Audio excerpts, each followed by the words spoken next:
Le projet de construction de la centrale hydroélectrique de Kakobola dans la province du Kwilu avait comme objectif la construction d'une centrale de 10,5 MW pour alimenter le ville de Kikwit, Idiofa, Gungu et ses alentours.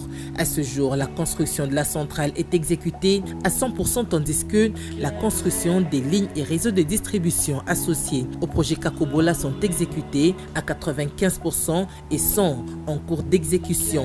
Les essais à vide réalisés ont été concluant en attendant les essais à charge.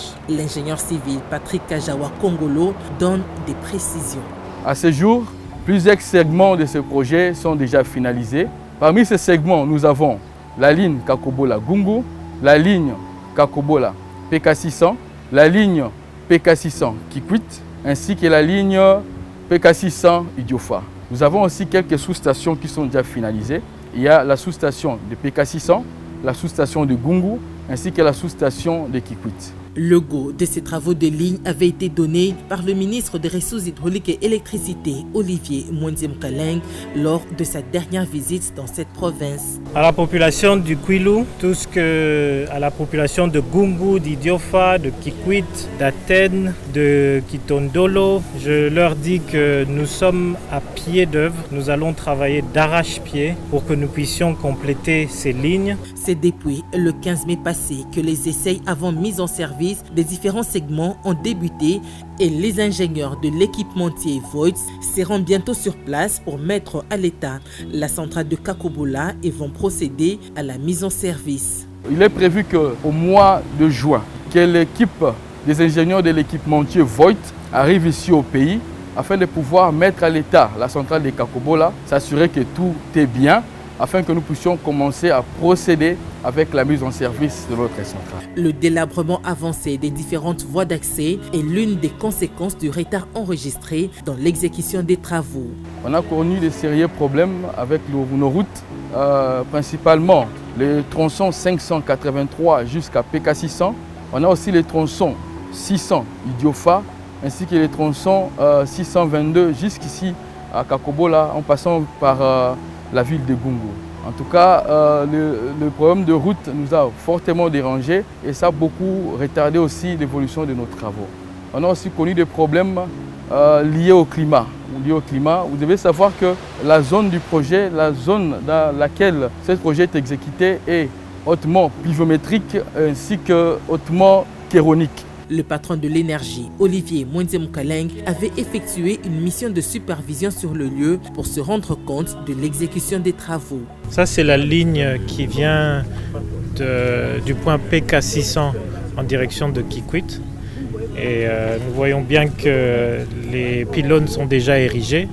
Et concernant le projet Grand Katende, celui-ci n'est pas du tout oublié. Le chef de l'État, Félix-Antoine Tshisekedi Tshilombo, ne cesse de fournir des efforts pour la reprise imminente des travaux. Actuellement, le chef de l'État lui-même, ainsi que tout son gouvernement, sont totalement impliqués et fournissent des efforts pour que le projet reprenne sous peu.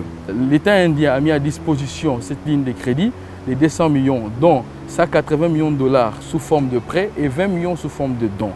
Donc, pour la reprise de Katende, les processus sont en cours. Nous espérons que sous peu, avant la fin de l'année, tout sera fin prêt pour que nous puissions reprendre.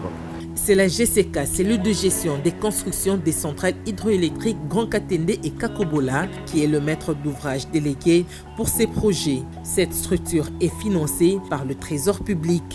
Et pendant ce temps, l'on enregistre déjà des abonnés au réseau de distribution de la centrale hydroélectrique de Kakobola. Une grande partie de la population de Kikwit est déjà connectée au réseau de la centrale hydroélectrique de Kakobola. Une satisfaction pour cette population bénéficiaire qui loue les efforts du chef de l'État, Félix-Antoine Tshisekedi Tshilombo, qui tient au développement de cette ville. Nous sommes déjà connectés au réseau du courant hydroélectrique de Kakobola. Vraiment, je suis tellement content parce que vous le savez que l'électricité est vraiment importante pour le développement d'une ville. Sans courant, sans électricité, c'est difficile, même dans une ville comme Kikwit, avoir des investisseurs. La régie des eaux Kikwit n'est pas en reste. Toutes les cabines sont connectées à la moyenne tension de Kakobola. Selon le chef de centre de la régie des eaux Kikwit, le recours à la centrale thermique sera nécessaire en cas de dysfonctionnement.